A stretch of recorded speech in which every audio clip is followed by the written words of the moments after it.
Cathy ne voyait que du bonheur dans son avenir quand elle a épousé Josh, l'amour de sa vie, en mai 2017. Mais la douce vie du jeune couple s'est rapidement transformée en cauchemar. 10 semaines plus tard, après un examen ophtalmologique, la jeune femme apprend qu'elle souffre de la forme la plus rare et agressive du glioblastome, une tumeur cérébrale.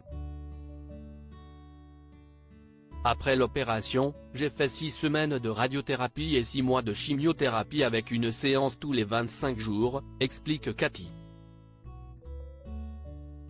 Pour prévenir la réapparition de son cancer, elle intègre alors une étude clinique. Malheureusement, ce traitement expérimental n'est pas sans conséquences. Nous avons appris avant que ne démarre l'essai clinique que je ne pouvais pas prendre le risque de tomber enceinte, car le traitement est dangereux pour le fœtus, confie Cathy. Mais Cathy et Josh veulent un enfant. Alors ils entament des recherches autour de la gestation pour autrui, GPA. D'abord, nous n'étions pas sûrs que mes ovules étaient de bonne qualité après une chimiothérapie, mais les médecins nous ont rassurés. Le transfert d'embryons a été très émouvant. Je tenais la main de Christina et nous pleurions toutes les deux. La jeune femme se met donc à la recherche d'une mère porteuse. Le couple lance une bouteille à la mer sur Facebook en expliquant sa démarche.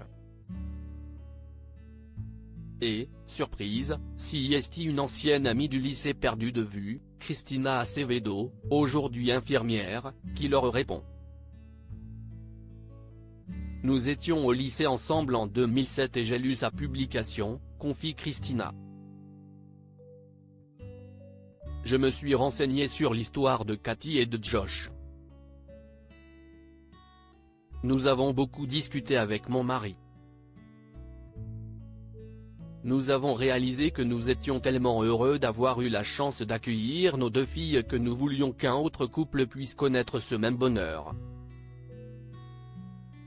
Les 2 anciennes camarades de lycée reprennent contact et décident de commencer le long parcours de la GPA. Après avoir réussi toutes les étapes exigées par l'État du Michigan, un embryon est transféré le 15 janvier 2020. J'étais très anxieuse, avoue la future mère porteuse. J'ai passé la journée à prier et à me dire que j'avais fait le maximum. Même pendant sa grossesse, la mère porteuse a toujours su que c'était l'enfant de Cathy et de Josh. De son côté, Cathy est aussi à fleur de peau lors de cette journée importante. Le transfert a été très émouvant. Je tenais la main de Christina et nous pleurions toutes les deux. J'ai pu suivre l'implantation sur un écran et j'ai alors compris que je pouvais devenir mère. Épidémie de coronavirus oblige, le confinement restreint les visites entre les 2 couples, contraints de s'envoyer des photos et des vidéos durant toute la grossesse.